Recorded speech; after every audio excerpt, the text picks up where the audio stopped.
Utakata cries out in despair that the next heir of the Light Race family cannot die, recalling the scene with the wounded Rofas and the threat to kill him with his own hands.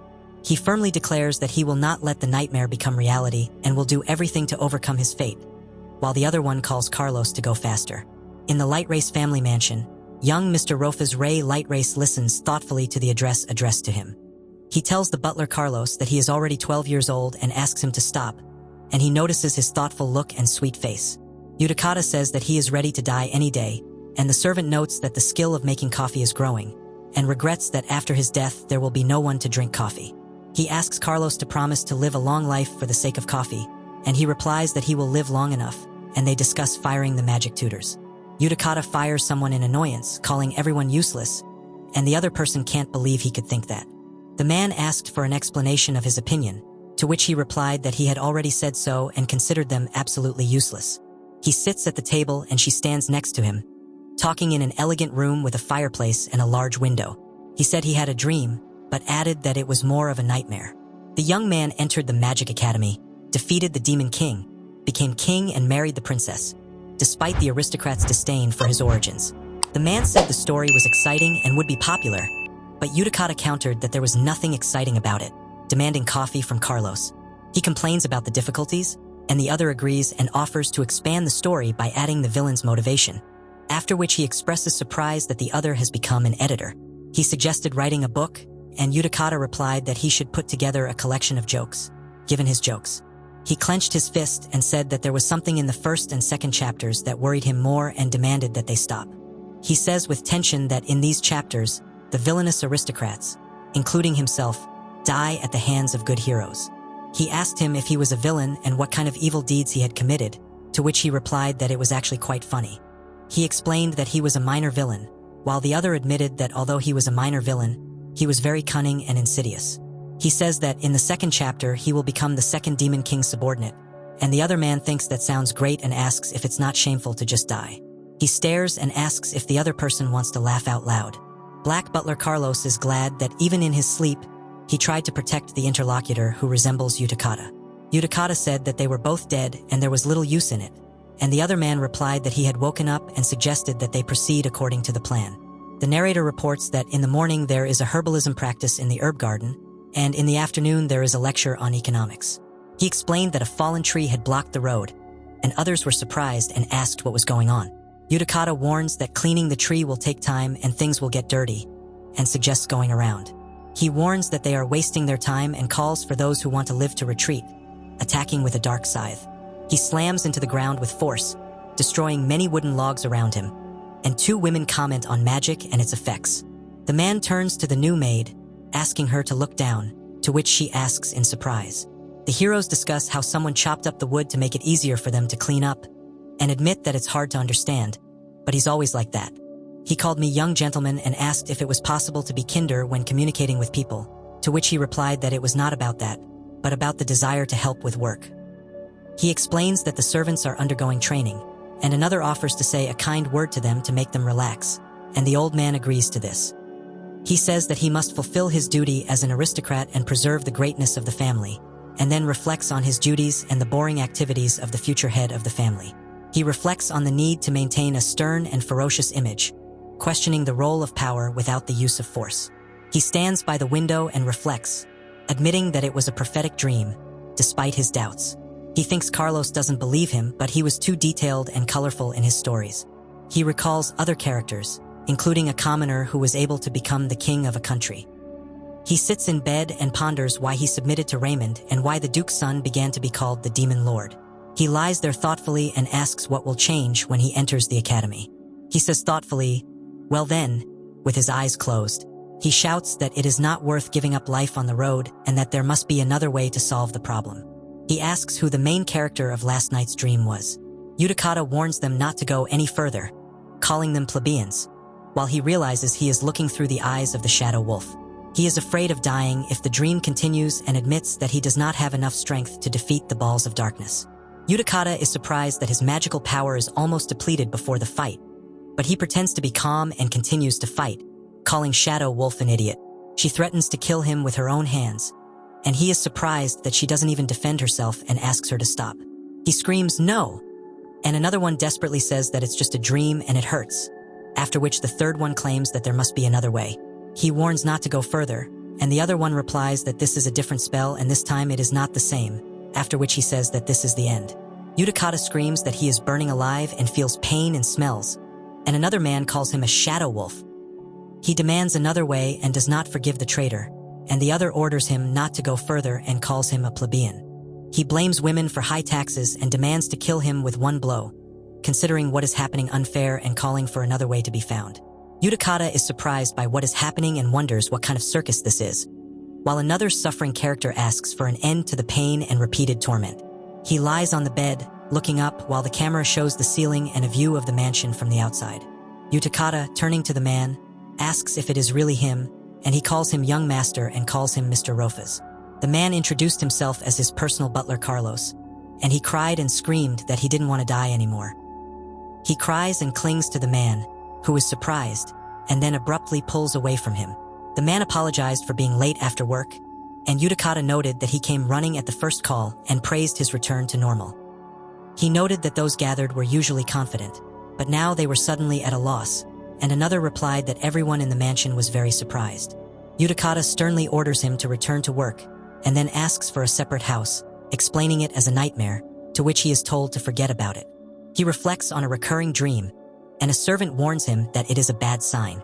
Utakata says he has seen and felt death millions of times, and he replies that he would not call it just a dream and does not want such an experience. He resolutely refuses to accept his sad fate, despite threats and attempts to suppress him. Utakata reflects on his magical powers and role in the conflict, while the others discuss why he chose to be a villain and whether he had a choice.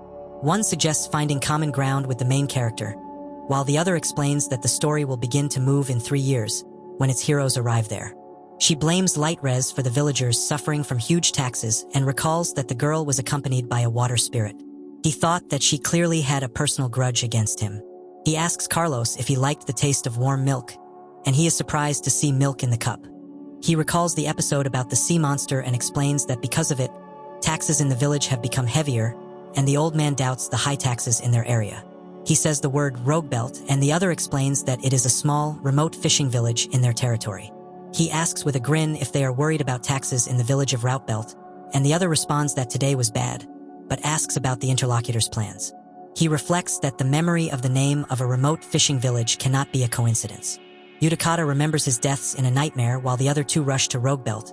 One of them calls out to Carlos and asks where he is going. He resolutely declares that he will take the guards and the carriage, despite the objections of the servant, who insists on the permission of the head of the family. Utakata said that he wanted to eat fresh fish for the sake of the future, to which the other replied that he heard and would prepare everything, after which he let him go.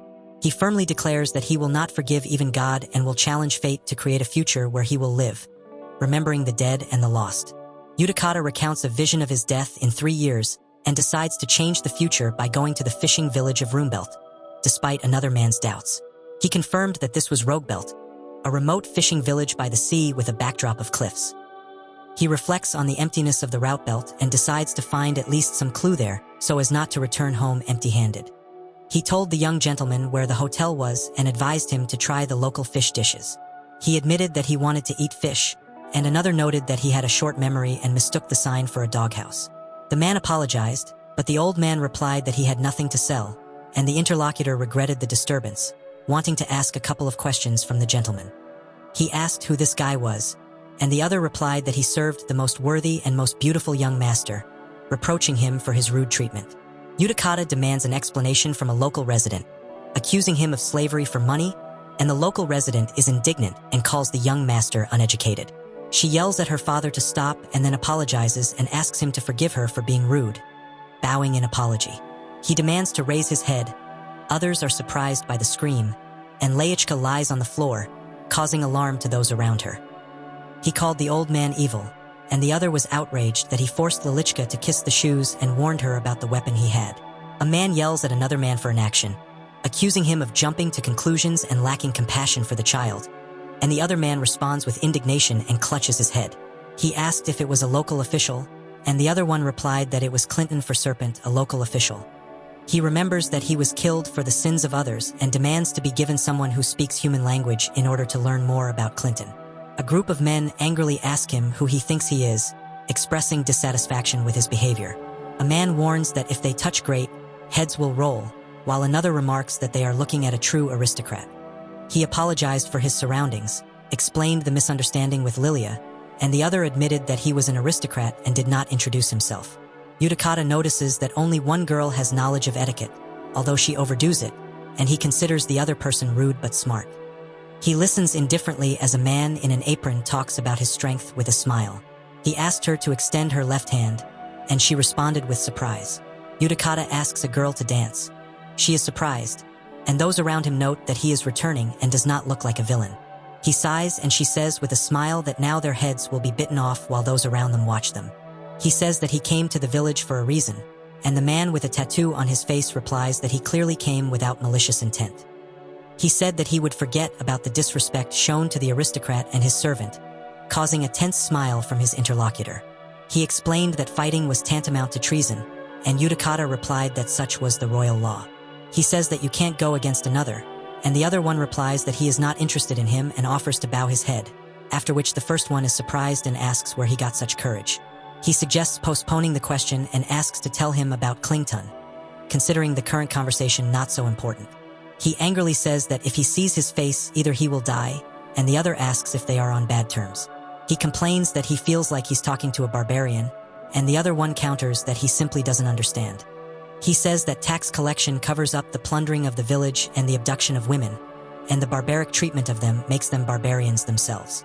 He warns that it was not worth speaking like that in front of the child. Then they shout about the approach of enemies, and he orders to protect the young master, and the other asks not to make noise. He advises to contact the Lightres family, and the other one remarks with a smile that the same scoundrel is sitting there, but he will think about it. The soldiers demand taxes under threat of death, but the residents refuse to pay and are ready to resist, despite the cruelty of the invaders. He asked Carlos why procedures were not followed in collecting taxes, and he replied that it was simply robbery. People burst into the room, and one of them tells the captain that they have hidden a young girl and urges him to flee because of family heirlooms.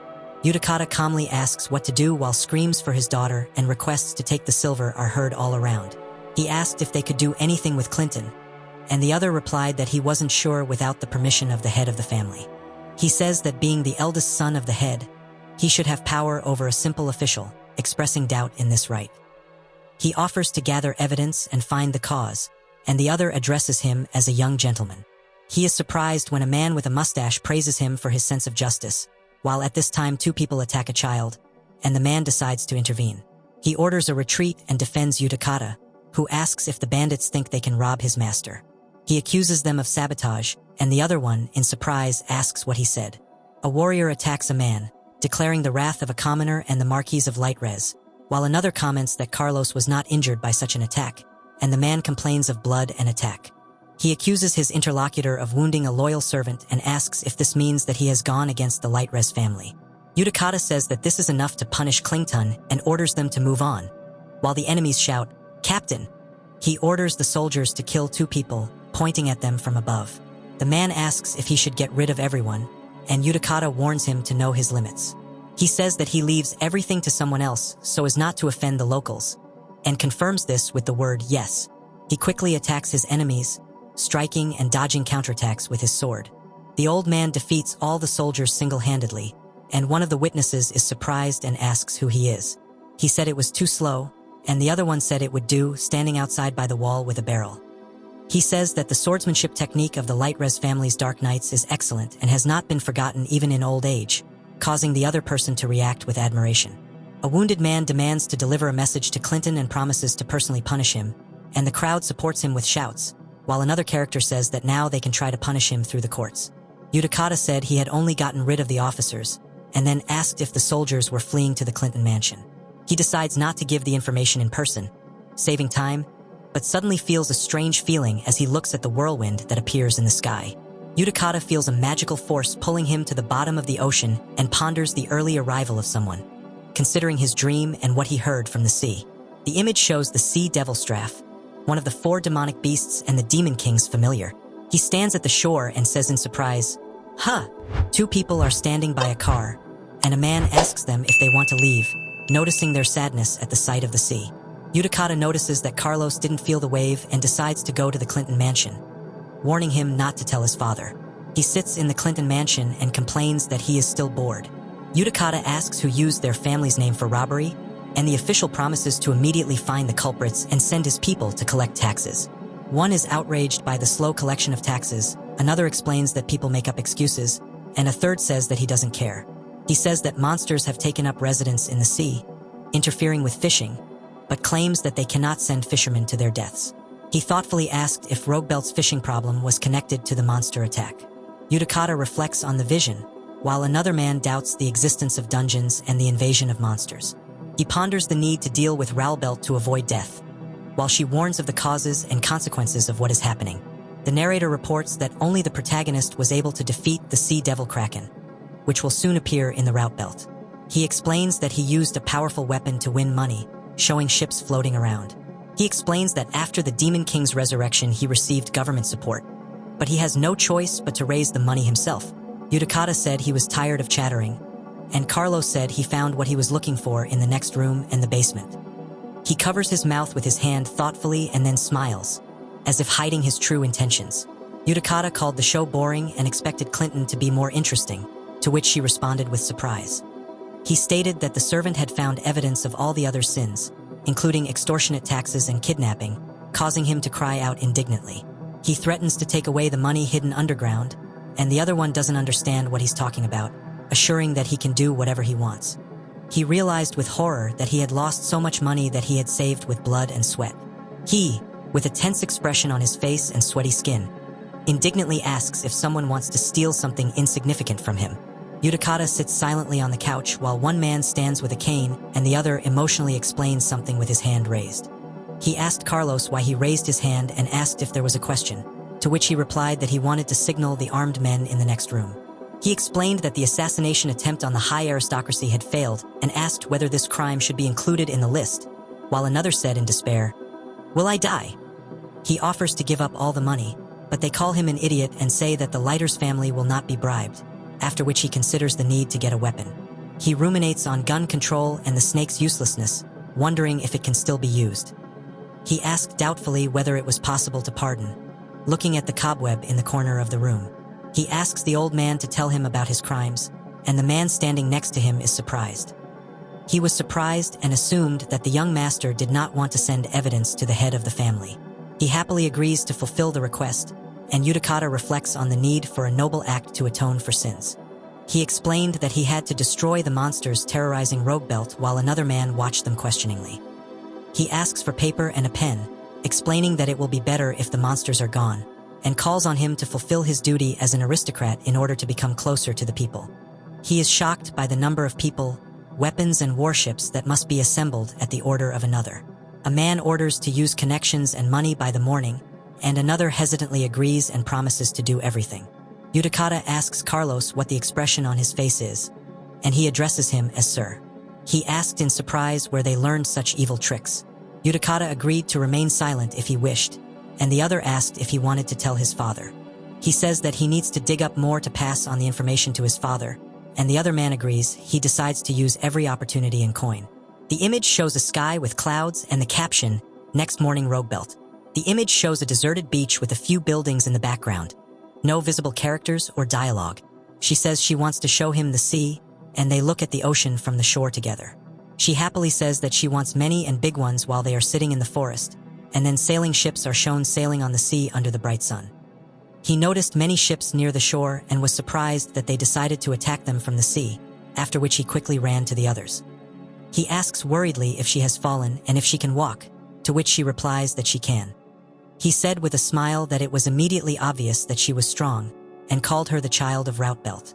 He orders the village to be watched and orders them to flee. He silently looks towards the sea, where a man is seen moving away and ships on the horizon. He firmly declares that he will protect everyone, despite the impossibility of winning on land and attacking from the sea, as long as there are ships visible on the water. He said he thought they would never come back, and the other one said the place wasn't the best, but it wasn't that bad. Utakata remembers the looks they gave him, while another person thinks they should have been warned. He asked if he was the first to meet them, and the other replied that they had disappeared yesterday and reappeared without saying goodbye. He explains that the monsters must be destroyed completely and praises the other for organizing the hunt, despite his previous dissatisfaction with his aristocratic status. He asked about another problem, and Utakata replied that he had made up a problem with a snake, after which someone suddenly fell, causing a fright in the man.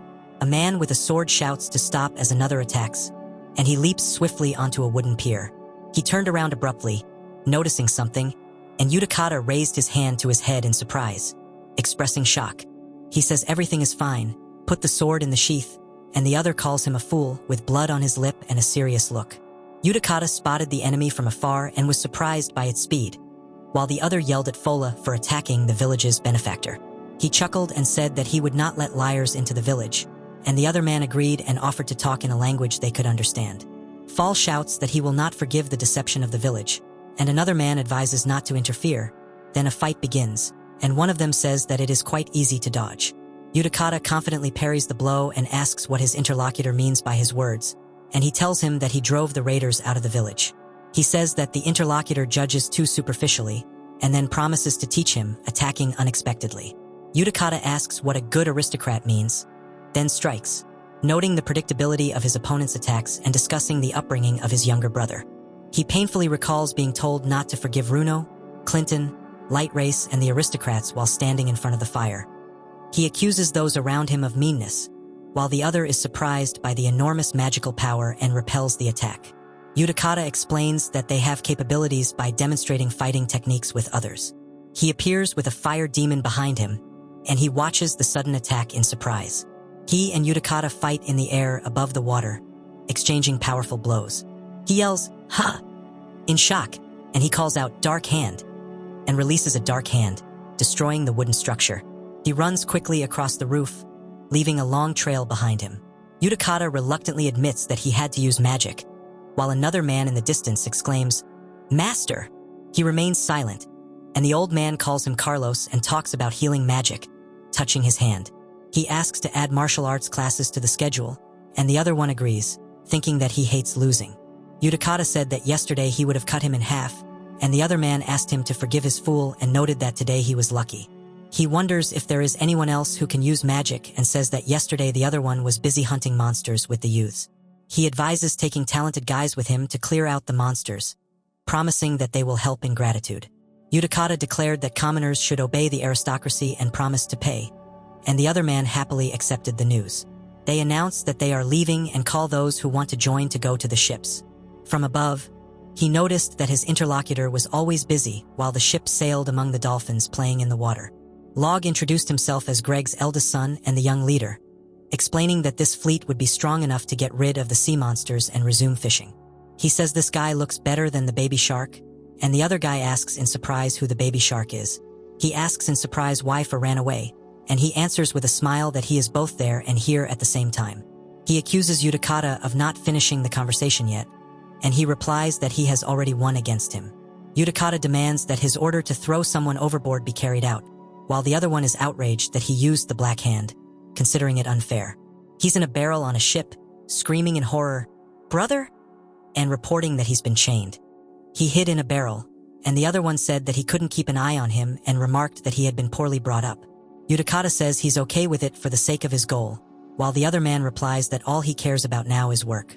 Clinton warns that his aristocratic friends are sailing on the second ship, and he notices that their enemies are there.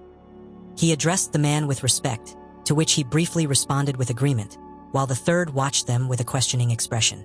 He asks to remain silent, and the other happily says that he hit the nail on the head and there is nothing more to add. Utakata used the dark spear magic, promising to finish everything with one blow, and the surrounding people noticed the appearance of the sea serpent in fear and prepared for battle. He notices that the creature has red eyes and is surprised, while others say that they dealt with it themselves.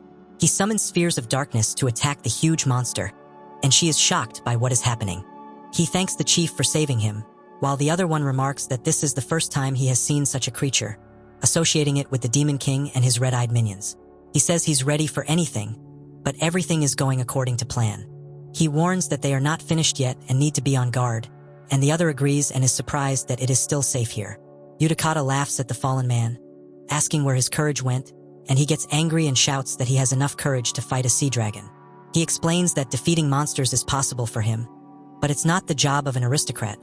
But the interlocutor doubts this and asks why he needs help. He explains that his role is more important than the others and cannot do everyone's work. But the other does not understand and doubts the need to help. Yudhakara calls what he said stupid, and the other person is surprised in response. He is indignant, asking if idiots are taught, and another explains that for an aristocrat, duty is important and self-interest is of no importance. He explains that he is saving them not only because of the threat of monsters, but also because they could harm the fishing industry. He warns that the problem could harm the kingdom's entire economy. He is surprised by the eyes of his interlocutor and thinks that he considers him a liar, and also understands that everything is very complicated for him. No information. He said irritably that the second one was annoying him, and the second one responded with bewilderment. He claims that he came without his parents' permission and of his own free will, suggesting to ask them if they don't believe him. He shouts in rage that his interlocutor is just a runaway boy, and the other boy indignantly asks what the big deal is. Yudhakara is determined to risk his life for the sake of the goal, and the other man warns him about the need to work as a team and not interfere. He says with a smile that he is now ready to help and acknowledge his interlocutor. He is struck by the words of his interlocutor, who asks if he understands who he is talking to and claims that he is clearly happy about it. Yudhakara laughs at the shorty, and another character asks with irritation why he wants to hit him with magic so badly. He exclaimed, "Brother?" And the other replied that he was an idiot, but it was not worth killing him. The man said that the young man was hot-tempered, but good, and he replied that he would throw him into the sea if he did not obey.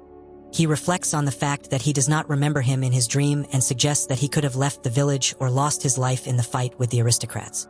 Yudhakara reflects on the other man's determination that gave him goosebumps, and then hears that he has an exciting voyage ahead of him.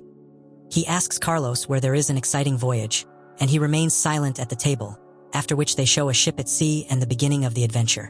In the territory of Lightrez on the northeastern coast, the fleet moves north, encountering an increasing number of monsters.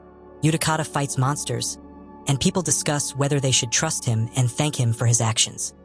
He refuses to play with the children, and another asks him to come down and help, noting the difference between an aristocrat and a commoner. He demands that the other show his skills and not remain idle, reminding him of the boast of defeating a sea dragon with one finger. Royce Ray Lightrez reflects on his responsibility and the bravery of the local sailors, and the servant notices that the young master is clearly having fun. He noted that the boy clearly has potential and will go far, and another agreed with this observation. The man approached the standing man, asking permission to talk to him. Yudhakara sits on a bench with someone wearing a hat while two men discuss a map on the deck of a ship. He asked what was the matter and suggested turning back, while the others explained that if they went north, they would find themselves in the Sea Devil's domain in half a day. He talks about a demon that devoured ships 300 years ago, and Yudhakara doubts it and calls it a fairy tale. He shouts that everyone who enters those waters never returns, and accuses his interlocutor of recklessness. Yudhakara warns that ships have indeed disappeared in that direction and that it could be dangerous, and the interlocutor thoughtfully agrees. He notices the Sea Devil and feels a magical discomfort, asking if Carlos feels it, who apologizes to him. Yudhakara reflects on how the other person also has magical powers even though he is an ordinary person. He thanks the old man and asks how he is feeling, and the old man asks if he is seasick and offers him water. He says he's not seasick, but he's feeling dizzy, and another warns the boss about something abnormal happening, and they discuss the legend of the devil-devouring ships. Yudhakara explains that the fleet has been assembled to kill the Kraken and claims there is no reason to turn back, with one listener surprised by his determination. He says the situation is much more serious, while the other one counters that it won't be as easy with him as with the monsters. He says that he is often told this, and she replies that he is tall but his head is clearly empty. He suggests killing the Sea Devil in order to catch fish again, and decisively states that there is no choice, the bastard must be killed. He ponders the other's goals, calling him empty-headed or strong, while on the ship they decide to head north to meet the Sea Devil. Yudhakara warns him not to be overconfident, while the other one says that when he grows up, he will become stronger and defeat someone the size of a sea dragon. Against the backdrop of a full moon, a ship sails on a calm sea under a night sky with clouds. Under the moon, they discuss whether the creature they are hunting really lives here and decide to wait for it to appear, fearing nothing. He suddenly noticed something with his eyes closed, expressing surprise. He sits cross-legged and clenches his fist to his chest, lost in thought against the backdrop of a wooden deck and a fence. He asks in surprise if the other one caught him with his eyes closed, and he replies that he didn't come to quarrel and interfere with his meditation. He said that she always sits in the evening and doesn't eat anything, and she replied that they are not in such a relationship that he should worry about her. He thinks he's going to yell at him, but he apologizes and asks for forgiveness for jumping to conclusions and the attack on the pier. He asked what his interlocutor was trying to achieve. He says they have a common goal of getting rid of demons, and the other warns that he is obliged to follow all orders, even if it means killing someone. She recalls that 6 months ago, Clinton's people took away her childhood friend when they no longer had the money to pay taxes. Utakata silently looks at the sky, lost in thought. He is outraged by the robberies under the guise of taxes and asks what the common people should do now, since they are being oppressed by an aristocrat. No information. He thoughtfully tastes a sour apple and reasons that his father would not have left a wet spot from Clinton if he had known, because the lands are vast. He is shocked and screams, expressing strong surprise or fear. He explains that when he eats aristocrats, his face takes on this expression, and asks if his interlocutor has them. Utakata thinks about the brat with surprise, and the other refuses to continue the conversation and demands to leave if there is nothing more to say. He suggests talking instead of arguing, and the other character enthusiastically agrees to fight, promising to give it his all, and they discuss magical power. He asks defiantly if he can perform magic, and Utakata reminds him that magic requires training and that power is linked to magic. He asks why he feels defeated, and the other character replies that he thought everything was simple. He said that if you train, you can achieve a lot, and he encouraged others to train too. He says with a grin that if he copies the old butler's technique, he can become stronger while the other one is preparing for a sword fight. Utakata and the other man are surprised. He exclaims, and she reacts to the unexpected event next to them. He and another man see a giant tentacle, and the second exclaims about the appearance of a sea dragon. Utakata notices a huge kraken, and the others discuss the monster's attack on the ship and prepare for battle. He happily says that Grandpa is cool, and the other one confirms that he warned about this. Utakata laughs that he didn't understand what happened, and the other asks what they learned, after which he asks to show how to repeat the technique. He kicks someone sharply, and another person watches in shock. He panics and screams, "Why? Churnish?" And Utakata calmly replies that he was scared and couldn't do anything. He says that they are not finished yet, and the old man asks if the other can be considered their first friend, to which he thinks discontentedly about Carlos's words. He looks thoughtfully at the huge shadow and wonders why he didn't notice it before. On the deck of the ship, several people notice the boss and turn to him with an exclamation. He asks in surprise about the giant kraken, and Utakata calmly confirms that it is still somewhere below them. He screamed in fear at the sight of a huge tentacle appearing in front of him. He says the battle of attrition is like a big game of fishing, and the other guy admits to being nervous. He noticed movement and said someone moved while others stood guard with guns. Utakata orders the greedy octopus out, leaving the change for the others, and tells Carlos it's time to move on. He notices the legendary ship-eating demon and notes that this kraken is not bad, although not the one that will be in 300 years. He muses that if they defeat the kraken, the monsters will disappear too, and wonders if he can escape his death.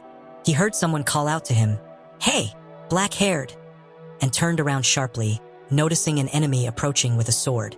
Utakata was surprised that they covered his back, and the other replied that he saved him and would be grateful for the rest of his life, after which he created a portal. He extends his hand forward as if preparing to use force or stop something. He says that he saved the life of his interlocutor and asks if he will be grateful for the rest of his life, to which he replies that he cannot be indebted even for a second. He orders another to push the enemy out of the way while he fights the fire creature. He warns Carlos to be careful, and he replies that he is amazed by him. He asks if they took him for protection, and the other one replies that his hands are also full and he was interested in seeing how he grew up. He says that the number of limbs is not decreasing yet and suspects that the main body needs to be attacked, and Utakata replies that he already realized that they are taking him for an idiot. He explains that with the help of a telepathy crystal, one can transmit a voice, and says that one needs to get rid of the enemy quickly, while another one reports a large number of monsters and a retreat. Utakata said that the other person could back off if he wanted, to which he agreed. He warned her to be careful with the ship, and she thanked him for permission, hesitantly asking if she had understood correctly.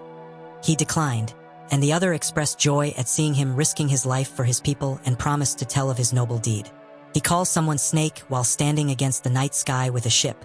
He notices that Clinton's ship is sailing away and asks a man standing nearby about it. He said that someone was too scared of the kraken, and the other replied that it was worth waiting. He says that another problem is more important now and discusses that the enemy hides his head underwater, so more spells are needed, summoning a dark spear. He asked if they would read it, and another one answered with a grin that he considered him an unworthy weakling, after which the third one apologized for his ignorance of powerful magic.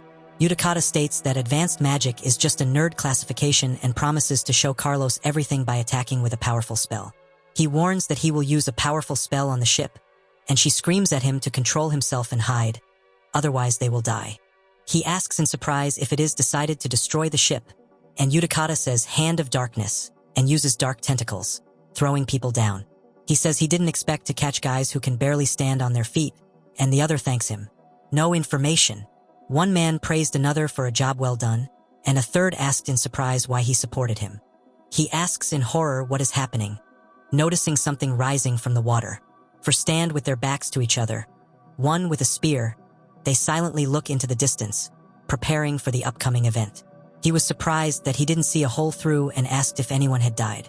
Utakata notices that the creature's tentacles are still moving, and the other man turns to the boss in surprise. He happily says that they defeated the legend with magic in one blow.